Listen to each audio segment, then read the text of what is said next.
Amblyopia पढ़ेंगे। Amblyopia को हमारे नॉर्मल लैंग्वेज में लेजी आई भी कहा जाता है।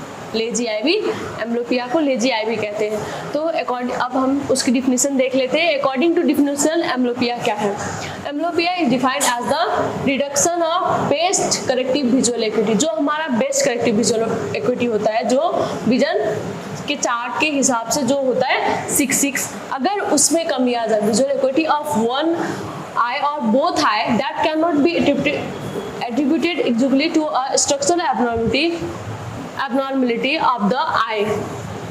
Amblyopia develops during the childhood and results inhibition to of normal cortical visual pathway development। देखो क्या होता है कि अगर आपकी एम्ब्लोपिया आई होता है, ये चाइल्डहुड से डेवलप होता है, तो जो बेस्ट विजुअल एक्यूटी होता है, अगर उसमें 2 लाइन से कम है या उससे ज़्यादा है तो उसे हम एम्ब्लोपिया कहते हैं। ठीक है, ये चाइल्डहुड से ही डेवलप होता है। अगर पेशेंट को एम्ब्लोपिया हो गया तो उसमें कॉर्टिकल विजुअल पाथवे की डेवलपमेंट में डिप्यूटेशन होगा। ठीक है, अब हम क्लिनिकली आते हैं उसके। Amblyopia and intraocular difference of 2 line और मोर इन विजुअल एक्यूटी टेबल। मैंने अभी बताया था आप लोगों को कि विजुअल एक्यूटी की जो चार्ट होती है उसमें हम 660 से स्टार्ट करते हैं। विजन लेना हम 660 से स्टार्ट करते हैं और नॉर्मल होता है 6/6 तक।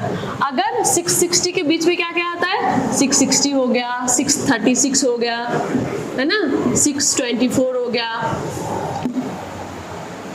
618 हो गया, 612 हो गया, 69 एंड 66 हो गया। अगर आप किसी भी पेशेंट की विजन अगर 618 है या 612 है, तभी वो पेशेंट एम्ब्लोपिया में अंडर आ जाते हैं। अगर उससे कम है तो वो ऑलरेडी एम्ब्लोपिया में ही आ जाते हैं। The visual acuity is worse than or equal to 2/30 with the best optical correction। जब भी आप अगर विजुअल एक्यूटी कर रहे हो, पेशेंट विजुअल एक्यूटी ले रहे हो, आपने ट्राई किया हर बेस्ट, अपनी जो बेस्ट रहते हैं, हमने पिन होल कर लिया, रिफ्रैक्शन कर लिया, सारा करने के बाद भी अगर विजन इम्प्रूव ना हो तो वो एम्ब्लोपिया में आते हैं। और जब अगर विजन 6/36 या 660 से कम हो तो उस विजुअल एक्यूटी को, उस पेशेंट को वर्स एम्ब्लोपिक विजुअल एक्यूटी में माना जाता है। ठीक है, अब आते हैं हम प्रिवेलेंस में। The prevalence of amblyopia world wide is approximately 1% to 5%, with an incidence of 3% to 6%. Amblyopia is most common causes of low visual acuity in children and adult in developed countries। देखो क्या ये according to prevalence पूरी world में 1% से लेकर 5% people are एम्ब्लोपिक, जो जिसकी visual acuity बहुत वर्स्ट है और वो लो विजन की कैटेगरी में पड़ गए। अकॉर्डिंग टू दैट ओनली क्या कह रहे हैं कि अगर आप 3 to 6% पेशेंट जो है वो कॉमनली लो विजुअल एक्यूटी है चिल्ड्रेन में और एडल्ट में भी, ये डेवलप्ड कंट्री में है। तो जब डेवलप्ड कंट्री की विजुअल एक्यूटी इतनी मतलब वर्स्ट हो सकता है, तो आप डेवलपिंग कंट्री में तो वैसे भी पेशेंट को पता नहीं चलता कि एम्ब्लोपिया उनको कब हुआ, क्योंकि ये चाइल्डहुड से होता है। तो चाइल्ड में बच्चे को पता ही नहीं चलता कि उनके विजन लॉस हो गया। जब तक उनको पता चलता है तब तक बहुत टाइम लेट हो जाता है।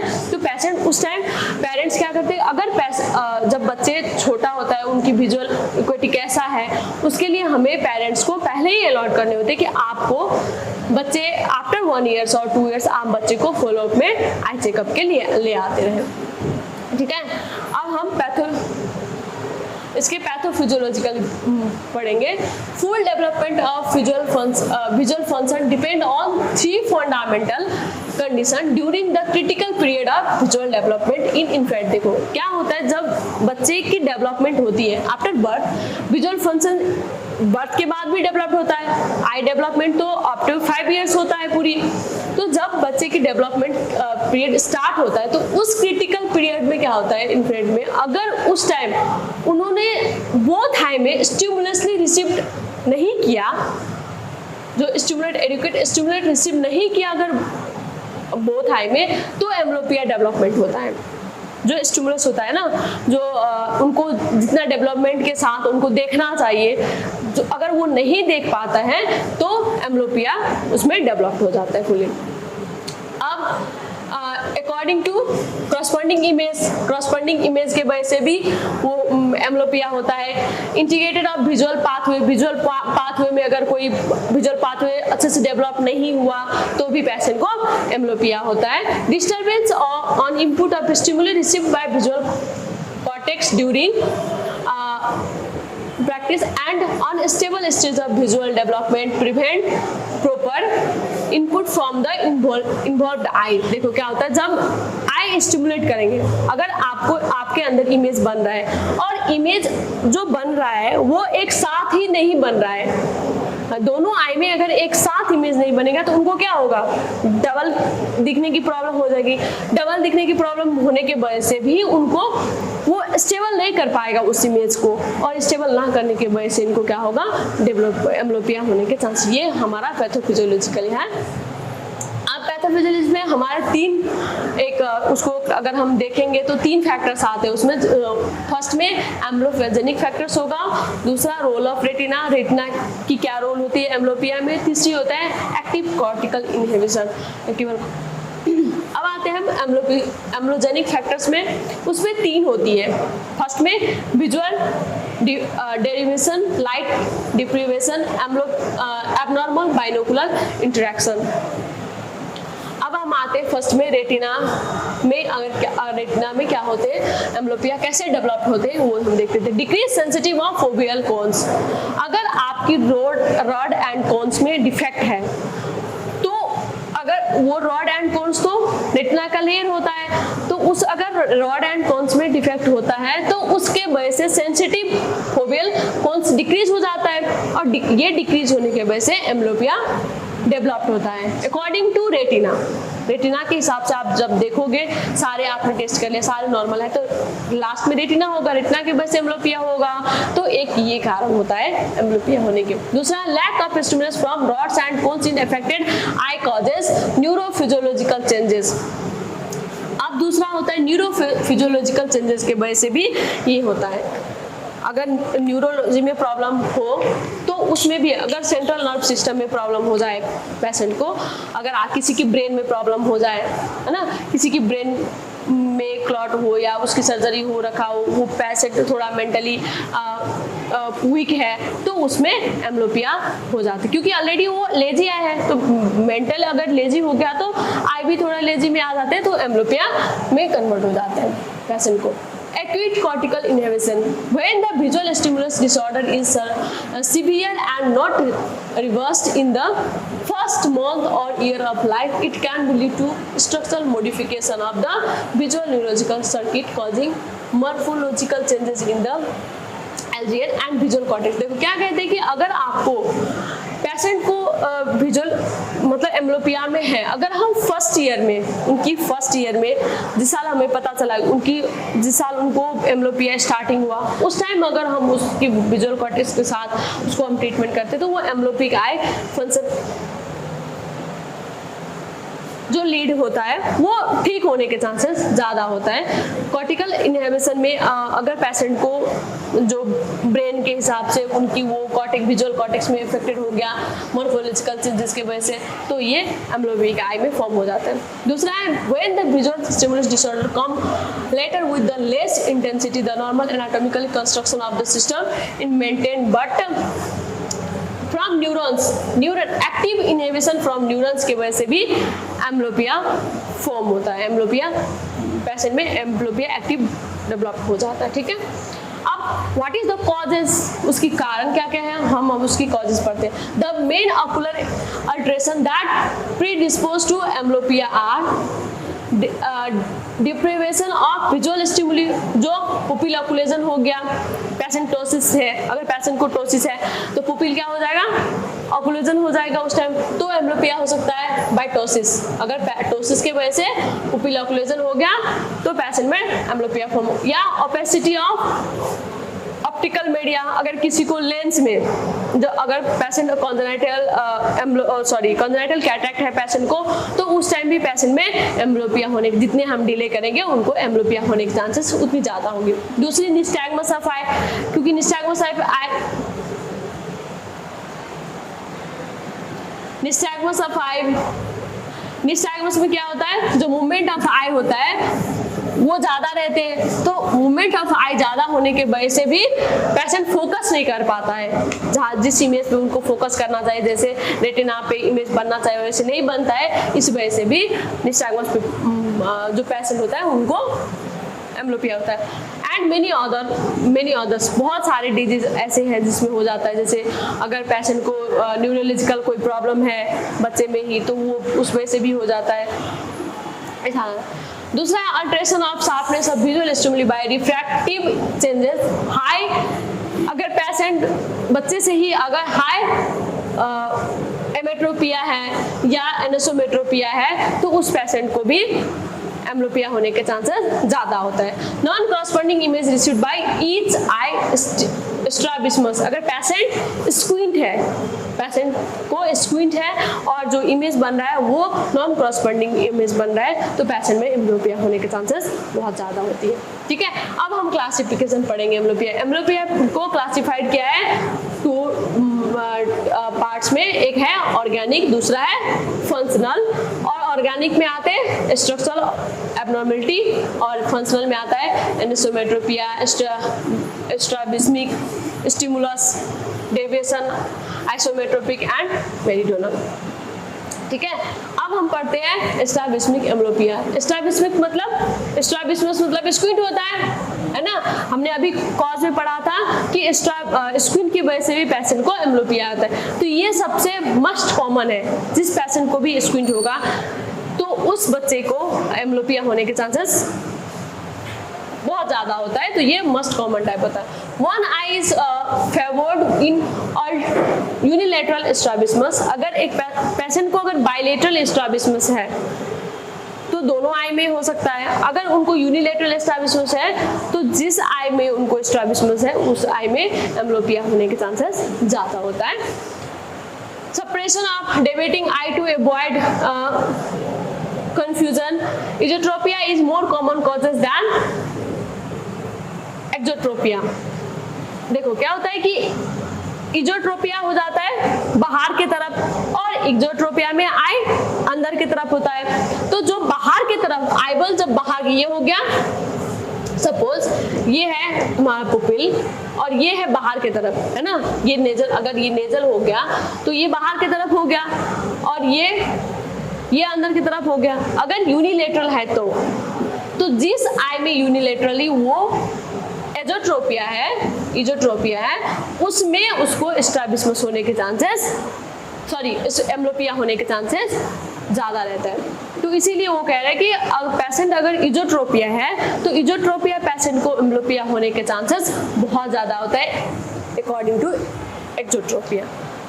ठीक है, दूसरा है amblyopia does not develop in intermediate और alternating tropias, normal binocular interaction present.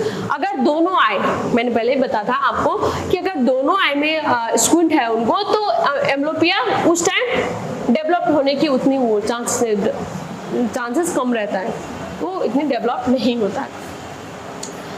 Anisometropia amblyopia कैसे डेवलप होता है, ये भी सेकेंड मोस्ट कॉमन टाइप है एम्ब्लोपिया की कॉज की।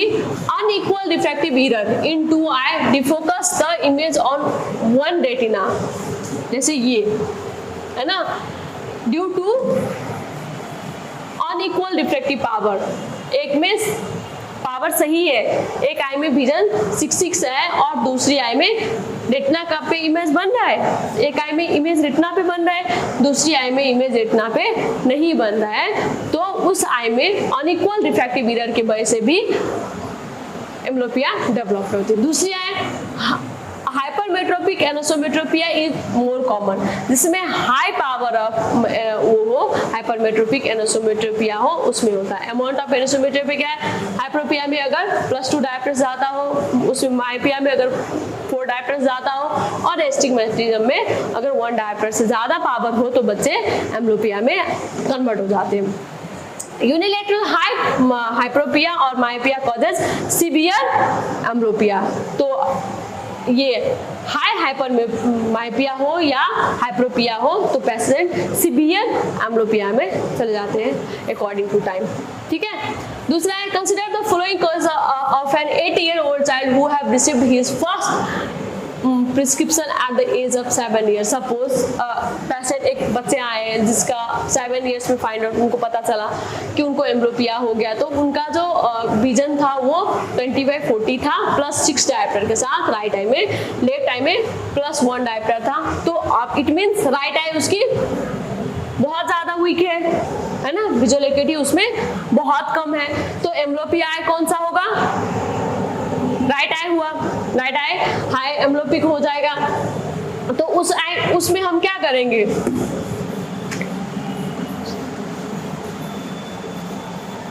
अब देखते हैं हम इसमें क्या करते हैं। ठीक है, विदाउट एनी ऑप्टिकल करेक्शन, हम उनको ऑप्टिकल बिना किसी ऑप्टिकल करेक्शन के साथ this patient accommodates one diopter to focus the left eye for distance। क्या करते हैं, लेफ्ट आई को ज्यादा एकोमोडेट कर लेते हैं, मतलब एक डायप्टर वो लेफ्ट आई को एकोमोडेट कर लेते हैं ताकि उसको डिस्टेंस की ऑब्जेक्ट दिख जाए। Because innervation to accommodation bilateral and equal, the right eye is always 5 diopter out of focus. समझ आ गया। अब स्टिमुलस डिप्रीवेशन एम्ब्लोपिया देखते हैं हम। List common type but more threatening, ये बहुत रेयर होता है पर बहुत ये होने के बाद थोड़ा चैलेंजिंग हो जाता है। इसमें क्या होता है, देखो इसमें भी जो ये मायोपिक है तो ये रेटिना पे नहीं बन के इसमें इमेज कहाँ बनेगा, आगे बन जाएगा। तो visual axis is obstruct in light stimulus does not reach on retina, retina तक पहुंच नहीं पाता है। Less than 6 year poor progressive, अगर 6 साल से कम है तो डायग्नोस करना थोड़ा मुश्किल हो जाता है। आफ्टर 6 year बेटर प्रोग्रेस होता है। Unilateral deviation is more worse than binocular. ठीक है, इसमें अगर स्टिमुलस स्क्विंट में एम्ब्लोपिक होता है तो उसमें ये सारे कंडीशन आते हैं, ये हमें फाइंड आउट। अब आइसोमेट्रोपिक एम्ब्लोपिया देखते हैं, ये बाइलेटरल होता है, ये यूनिलेटरल नहीं होता है, ये बाइलेटरल होता है।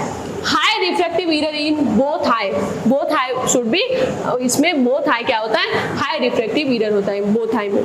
ठीक है, थर्ड में effect of blood retinal image, retinal image क्या होता है में इफेक्ट हो जाता है। ये हो गया आप किस वजह से होता है, अगर पेशेंट हाइपोपिया है प्लस 5 डायप्टर से ज्यादा, अगर मायोपिया है उसको -10 डायप्टर से ज्यादा, या एस्टिग्मेटिज्म है 2 डायप्टर से ज्यादा, तो उस टाइम पेशेंट को एम्ब्लोपिया होने के चांसेस ज्यादा होते हैं। अब मेरिडोनल एम्ब्लोपिया क्या है, ये अनकरेक्टेड एस्टिग्मेटिज्म के वजह से ये एम्ब्लोपिया होता है। ठीक है, one visual meridian is sharper focused on other, इसमें जो सिलिंड्रिकल पावर है वो अगर -5 डायप्टर्स है और पेशेंट को आपने करेक्ट नहीं किया तो एम्ब्लोजेनिक में फॉर्म हो जाता है। Consider the following case of 14 years old child who has never been examined previously. बच्चे का एज है 14 years old एंड बच्चे का कभी पहले इसे एग्जामिन नहीं हुआ हो, और उसकी जब पावर देखे हमने तो क्या देखा, उनका जो ओडी था मतलब राइट आई में था -4 सिलिंड्रिकल 180 डिग्री, और लेफ्ट आई में भी -4 डिग्री -4 180 डिग्री पे। This type of refractive error uncorrected result is focused vertically grating and defocused horizontal grating। अब देखो मेरिडोनल एम्ब्लोपिया क्या है, जो सिलिंड्रिकल पावर उसमें हाई सिलिंड्रिकल पावर होता है, और अगर उसने टाइम पे करेक्ट नहीं किया तो ये एम्ब्लोपिया होने के चांसेस उसमें ज़्यादा होता है। तो अगर पेशेंट को इतनी ज़्यादा हाई पावर हो, पेशेंट में अगर हाई पावर की मायोपिया आपने टाइम पे करेक्ट नहीं किया तो उसको फिर रिकवर करने में बहुत प्रॉब्लम होती है, या रिकवर नहीं भी हो सकता है। ठीक है, अब क्लिनिकल फ्यूचर में आते हैं, वो अगर उससे क्या क्या होता है, तो रिड्यूस विजुअल एक्यूटी, अगर एम्ब्लोपिया होता है तो विजुअल एक्यूटी रिड्यूस हो जाएगा। रिड्यूस कॉन्ट्रास्ट, क्योंकि विजन कम है तो कॉन्ट्रास्ट सेंसिटिविटी भी कम हो जाएगा पेशेंट को। रिड्यूस स्टेरो एक्यूटी, ये स्टेरो एक्यूटी भी उनकी कम हो जाती है। क्राउडिंग स्ट्रैबिस्मस फॉर्म हो जाएगा। निस्टैग्मस आते हैं थोड़ा बहुत माइल्ड निस्टैग्मस, अगर पेशेंट को पहले से निस्टैग्मस नहीं है तो माइल्ड निस्टैग्मस होने के चांसेस है। पेशेंट निस्टैग्मस हो तो एम्ब्लोपिया होती है। रिड्यूस रीडिंग स्पीड, जो स्पीड है उनकी रीडिंग का वो कम हो जाए क्योंकि उनकी विजुअल एक्टिविटी कम है। Effect on neutral density filter, poor hand eye coordination, poor body eye coordination, hand coordination भी उसकी वीक हो जाएगा और बॉडी कोऑर्डिनेशन भी वीक हो जाएगा क्योंकि वो देख नहीं पाएगा अच्छे से। इसलिए अब हम उसको इवैल्यूएशन कैसे करेंगे? We first of all we have to take history taking, we have to take proper history taking to of that patient. हमें पेशेंट की प्रॉपर वो करनी पड़ेगी, हिस्ट्री देनी पड़ेगी। उसके बाद इवैल्यूएशन ऑफ विजुअल एक्टिविटी, हम विजुअल एक्टिविटी की इवैल्यूएशन करेंगे। दूसरा उसके कॉन्ट्रास्ट सेंसिटिविटी चेक करेंगे। तीसरा स्टेरियोएक्टिव चेंज चेक करेंगे, न्यूट्रल डेंसिटी फिल्टर चेक करेंगे। उसके बाद ocular alignment and motility test करेंगे, रेड रिफ्लेक्स टेस्ट करेंगे, साइक्लोप्लेजिक रिफ्रैक्शन करेंगे और anterior and posterior segment evaluation करेंगे जो हम स्लिट लैम्प पे करते हैं। ठीक है, अब आते हैं हम ट्रीटमेंट पे। इसकी थ्री ट्रीटमेंट हम कर सकते हैं। एक्चुअली 2 ट्रीटमेंट होते हैं, जो एक होता है सर्जिकल करेक्शन करने के चांसेस होता है, ये बहुत रेयर करा जाता है। और दूसरा होता है ऑप्टिकल करेक्शन और तीसरा force use of poor eye by limiting the better eye, जिसे हम थेरेपी भी कहते हैं। ठीक है, अब ऑप्टिकल करेक्शन में हम क्या करते हैं? तो जो एम्ब्लोपिक पेशेंट है, the amblyopic treatment for children 3 to ये एम्ब्लोपिक पेशेंट जो है उनको ट्रीटमेंट करने के लिए हमें पेशेंट की एज अगर बिलो 17 ईयर्स है तो उसमें हम ऑप्टिकल ट्रीटमेंट कर सकते हैं। Optical correction alone is successful in improving the amblyopia in nearly 1/3 of patient anisometropia, astigmatism और mixed। अगर पेशेंट को एनिसोमेट्रोपिया, स्ट्रैबिस्मिक है और या दोनों है उनको, तो हम ऑप्टिकल करेक्शन करके उनको हम इम्प्रूव कर सकते हैं उसकी विजन। अगर patient concluded amblyopia improved with optical correction in 7% and it resolved in 27%। अगर ऑप्टिकल करेक्शन से अगर पेशेंट की करेक्शन बन रही है, विजुअल एक्टिविटी इम्प्रूव हो रही है, तो हम उसके साथ एम्ब्लोपिया को ऑकुलेट करके उसको इम्प्रूव करने की कोशिश करेंगे। और दूसरा है पेनिलेशन एंड ऑकुलिजन इज रिक्वायर्ड। हम पेशेंट को ऑकुलेट करके जो हमारे उसकी जो बेटर आई है, बेटर आई को ऑकुलेट करके जो लेजी आई जो एम्ब्लोपिक है उस पर ज़्यादा फोकस करवा के उनको इम्प्रूव करने की कोशिश करेंगे विथ ऑप्टिकल रिफ्रैक्शन करने बाद। जो भी ऑप्टिकल प्रिस्क्रिप्शन है वो देने के बाद हम उसको ऑकुलेट करके हम उनकी विजन को इम्प्रूव करने की कोशिश करते हैं ऑप्टिकली। ठीक है, refractive error determines is based on a cycloplegic refraction using cyclopentolate. जो एम्ब्लोपिक पेशेंट है उसकी जो हम रिफ्रैक्शन करते हैं वो डायलेट करके करते हैं। आफ्टर डायलेशन हम उसकी रिफ्रैक्टिव एरर फाइंड आउट करते हैं। Full correction of astigmatism, myopia and anisometropia. In amblyopic patient हम फुल करेक्शन देते हैं, हम अंडर करेक्शन नहीं रखते उसको या ओवर करेक्शन नहीं देते, हम उनको फुल करेक्शन देते हैं। हाइप्रोपिया is either fully corrected in case of esotropia or under corrected in case without any esotropia। अब हम अगर पेशेंट हाइप्रोपिया है उसमें भी अगर उनको इजोट्रोपिया है, पेशेंट इज हैविंग स्ट्रैबिस्मस इजोट्रोपिया, तो उस टाइम हम उसको फुल करेक्शन देंगे। और अगर पेशेंट को इजोट्रोपिया नहीं है तो हम उसको अंडर करेक्शन रखेंगे by no more than 1.5 diopter. हम 1.5 डायप्टर से ज़्यादा अंडर करेक्ट नहीं रख सकते उस पेशेंट को। ठीक है, with any reduction of plus spherical reduce symmetrically in the 2 I, both I मिला के हम बोथ आई में उसको थोड़ा सा अंडर करेक्ट रखेंगे। ठीक है, अब हम ऑकुलेशन कैसे करते हैं वो देखते हैं। Has defined amblyopia as mild 2/30 और बेटर, मॉडरेट 2/40, 2/80 और 2/22। ये हो गया आपका।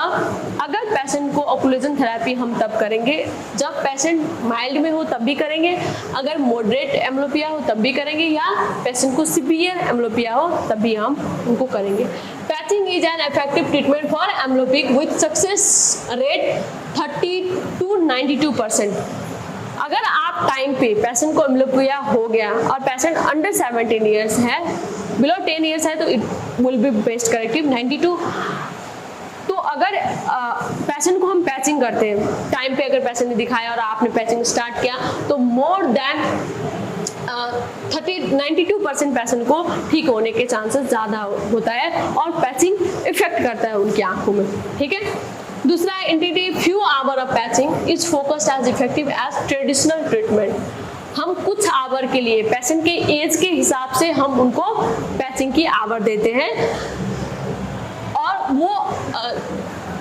वो इफेक्टिव होता है, as effective as traditional treatment. बाकी ट्रीटमेंट के हिसाब से वो इफेक्टिव होता है। Children 3 to 7 years old with moderate amblyopia were advanced 2 hour।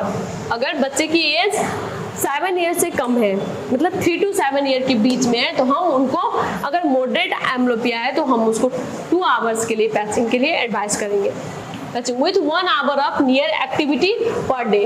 और उनको ये बोलेंगे आपको 2 घंटे के लिए पैचिंग करना है, जिसमें 1 घंटे आपको क्या करना है, पास में देखना है, और 1 घंटे आप per day compared with 6 hour of patching daily.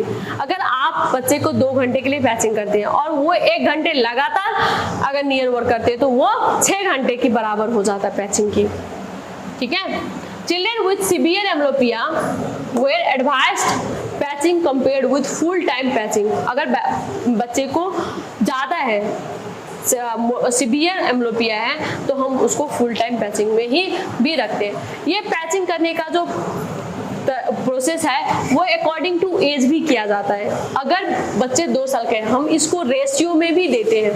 Patient की पैचिंग जो है हम वो रेशियो में भी देते हैं। अगर suppose patient is 2 years old, तो हम 2:1 की रेशियो में रखते हैं। सपोज इट मीन्स 2 दिन हम एम्ब्लियोपिया आई को पैचिंग करेंगे और 1 दिन बेटर आई को पैचिंग करेंगे, ऐसे करते हैं। तो अकॉर्डिंग टू, सपोज 2 years में 2:1 हो गया, तो 3 years में 3:1 हो जाएगा, 4 year में 4:1 हो जाएगा, ऐसे 5 year में 5:1 हो जाएगा, 6 year में 6:1। ऐसे ही एज के हिसाब से रेशियो निकाला जाता है। अगर पेशेंट 2 साल के हैं, तो 2 दिन हम उसको एम्ब्लियोपिक आई को पैचिंग करेंगे और 1 दिन बेटर आई को। अगर आप सिर्फ एम्ब्लियोपिक आई को पैचिंग करते रह जाएंगे, अगर आपने जो उसकी नॉर्मल आई, बेटर आई है, उनको आपने पैचिंग में रख दिया और सिर्फ एम्ब्लियोपिक आई से आप उसको दिखा रहे हैं, तो जो बेटर आई है उसे भी एम्ब्लियोपिक होने के, उस आई में भी एम्ब्लियोपिया होने के चांसेस बहुत ज़्यादा होता है। इसलिए हम एक ही आई पे फोकस करके सिर्फ उससे हम पेशेंट को दिखा नहीं सकते। ठीक है।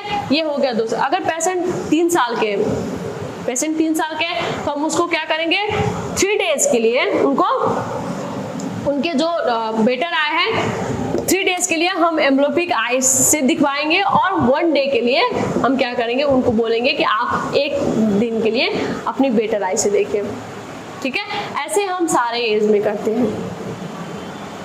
अब आते हैं हम ऑकुलेट कैसे करते हैं। स्पेक्टिकल करेंगे, टिश्यू पेपर से हम ऑकुलेट करेंगे, या कॉन्टेक्ट लेंस हालेंगे, या ऑकुलर पैड हालेंगे। जैसे इसमें आपको एक और फिगर से हम दिखा देते हैं। जैसे इसमें टिश्यू पेपर के साथ किया है। आप अगर चाहते हैं तो आप विथ स्पेक्टिकल भी कर सकते हैं, कॉन्टैक्ट लेंस भी कर सकते हैं, है ना, और या तो आप ऊपर से ऑकुलर पैड भी डाल के कर सकते हैं। ठीक है। तो ये होता है पैचिंग का वो। आप पेनिलाइजेशन मतलब आप कुछ ड्रॉप डाल के कुछ वो करके फार्माकोलॉजिकली भी आप उसको पैचिंग कर सकते हैं। अब हम कैसे पैचिंग करें उसको, pharmacologically penalization by the instillation of the long acting topical cycloplegic agent डालें। सपोज कौन सा, हम ज़्यादा लंबे समय के लिए उनको हम साइक्लोप्लेजिक ड्रग्स डाल देते हैं। सपोज एट्रोपिन हो गया, वो आपको 15 दिन के लिए वो पैचिंग करेगा। ठीक है। ऐसे आप अगर आपके पास एट्रोपिन नहीं है तो आप फुमाइड भी डाल सकते हैं, वो 3 दिन के लिए पैचिंग रखेगा। तो ऐसे हम उनको into the sound I of the child with amblyopia हम उनको एम्ब्लो जो बेटर है उसमें हम वो डाल के ड्रॉप डाल के वो कर देंगे, ठीक है। Atropine for penalization prove to be as effective as occlusion.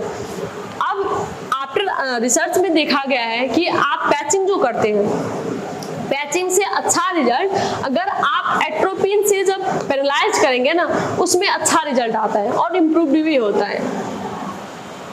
क्यों, क्या किया कि देखो अगर आप पेनलाइजेशन करते हैं तो हम पेनलाइजेशन कौन से आई करेंगे, पेनलाइजेशन हम कौन से आई करेंगे, एम्ब्लोपिक आई को। जो बेटर आई है उसको नहीं करेंगे, उसको पैचिंग कर दो और जो एम्ब्लोपिक आई है उसमें पेनलाइजेशन कर दो। वो क्या हो जाएगा, ब्लर हो जाएगा। आप ब्लर आई से उनको बोलो देखने के लिए तो वो क्या करेगा, ज्यादा फोकस करेगा, फोकस करने की कोशिश करेगा। उससे क्या होगा, बहुत जल्दी ठीक होने के, इम्प्रूव होने के चांसेस बहुत ज्यादा रहता है। आप treatment of amblyopia is most effective with children under 7 years of as.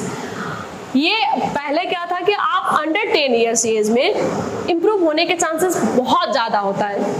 10 साल से कम है बच्चे अगर, तो उसमें आप अगर पैचिंग करोगे क्योंकि वो ग्रोइंग एज में ही रहता है। इसी तरह से बोल रहे हैं अगर पहले तो 10 साल पहले जो रिसर्च किया था उन्होंने कहा था 10 साल, उसके बाद ये आया कि 7 साल तक बच्चे अगर अंडर 7 years है तो उसमें ट्रीटमेंट जो है वो मस्ट इफेक्टिव होता है क्योंकि वो बच्चे का आई डेवलपिंग आई रहता है। तो अगर आप उसमें पैचिंग करोगे तो उसमें इम्प्रूव होने के चांसेस बहुत ज्यादा होगा।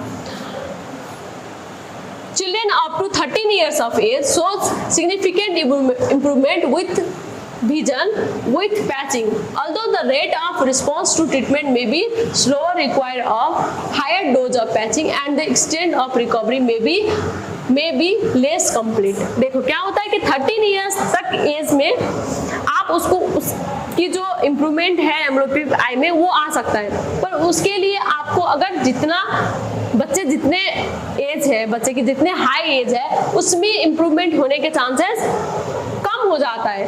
और उसमें क्या होगा, पैचिंग आपको बहुत लंबी समय तक करनी पड़ेगी, है ना। ये होला है कि अगर आप उसको रिकवर तो होगा पर फुली नहीं होगा और वो बहुत it will take a time, बहुत लंबी समय लगेंगी उनको रिकवर होने में, ठीक है। Administration of atropine drops on weekend versus daily short indically visual। अब अगर बच्चे मतलब अगर आप एट्रोपिन के साथ उनको वो कर रहे हो तो अब ये आता है कि आप उसको एट्रोपिन डेली डालोगे या एक बार ही डालोगे या 2 दिन बाद डालोगे। अगर आप उसको डेली डालते हो तो ये थोड़ा किस एज में हमें, अगर बच्चे की एज कम है, अगर बच्चे की एज कम है तो हम डेली उसको एट्रोपिन नहीं डाल सकते। अगर बच्चे की एज सपोज 13 years है तो हम उसमें एट्रोपिन डाल सकते हैं डेली, क्योंकि उसमें एट्रोपिन डालने से क्या होगा कि एट्रोपिन की जो साइड इफेक्ट होता है वो 15 days के लिए रहता है। तो पर वो होता है जो बच्चे बिलो 5 years है, बिलो 5 year के बच्चे में उसकी इफेक्ट 15 days के लिए रहता है, पर 13 years में थोड़ा कम हो जाएगा ना उसके इफेक्ट के हिसाब से। तो हम उसको वीकेंड भी डाल सकते हैं या डेली भी डाल सकते हैं। तो वो आपकी बच्चे की एज के हिसाब से पड़ता है कि आप अगर उसको एट्रोपिन डाल रहे हो तो कौन सी मतलब कैसे डालोगे, डेली डालोगे या वीकेंड डालोगे, ठीक है। अब दूसरे आते हैं atropine treatment showed 4.5 to 5.1 lines of improvement in moderate amblyopia and 1.5 line improvement in severe amblyopia। अगर आप एट्रोपिन से उनको पैचिंग करके डायलेट उनको एट्रोपिन डाल के अगर आप पेनलाइजेशन करके अगर वो करते हो तो 4.5 to 5.1 लाइन ऑफ की इम्प्रूवमेंट होगी अगर पेशेंट को मॉडरेट एम्ब्लोपिया है तो। अगर सीवियर एम्ब्लोपिया है तो 1.5 लाइन की इम्प्रूवमेंट होगी। मतलब एक लाइन अगर ज्यादा है तो आप एक लाइन, अगर सपोज किसी पेशेंट को एम्ब्लोपिया हाई है, सीवियर है, तो अगर आप एट्रोपिन से करते हो तो एक लाइन से 2 लाइन तक इम्प्रूव होने के चांसेस होता है। सेम लाइक एज अगर मॉडरेट में है तो 2 से 3 लाइन की इम्प्रूवमेंट होने के चांसेस, ठीक है। Amblyopia with a plain lenses is sound eye more effective than the atropine alone। अब आप प्लेन आई, सपोज प्लेन लेंस के साथ भी अगर आप वो करते हो तो एट्रोपिन से ज़्यादा इफेक्टिव रहता है, ठीक है। There is a high rate of recurrent after the end of amblyopic treatment with similar rate of occlusion and atropine, approximately 25%. This rate was 4 times higher in children who did not have a gradual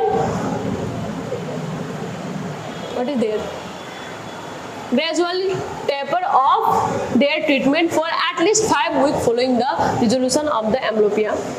अब अगर patient को high rate एम्ब्लोपिक treatment अगर आपको देना चाहते हैं तो आप ऑक्लूजन एट्रोपिन के साथ साथ आप वो कर सकते हो। उसमें 25% चांसेस होता है वो अप्रोक्सीमेटली कि वो रिकवर बैक हो सकता है, 5 वीक लगेंगे। उसके लिए आपको एटलीस्ट 5 वीक के लिए आपको फॉलोइंग सेम प्रोसेस में करनी पड़ेगी।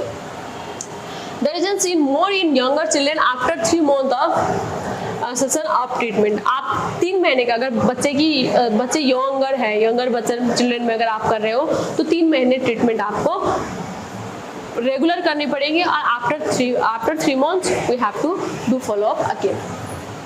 अब ये है पैचिंग करने की प्रोसेस। अब आप पैचिंग करोगे तो कैसे ये बैंगल फिल्टर है, ये ग्लासेस जो आप देख रहे हो ये बैंगल फिल्टर की ग्लासेस है। इसमें एक जो 1 आई की जो लेंस होगा वो ब्लरिंग रहता है और एक आई क्लियर रहता है। तो इसमें अब what is the Bangerter filters और translucent filters that is applied to the sound eye spectacles lens for full time wearing. ये बैंगलेटर फिल्टर जो होता है, बैंगलेटर फिल्टर क्या करता है, एक आई ऑलमोस्ट हमेशा के लिए पैचिंग रहता है और दूसरी एम्ब्लोपिक आई को ट्रीटमेंट करने के लिए हम वो देते हैं। तो जो बेस्ट आई है उसको हम पैचिंग करेंगे, कवर कर देंगे और जो एम्ब्लोपिक है उससे हम ज़्यादा उनको फोकस करके दिखाने के लिए बोलेंगे।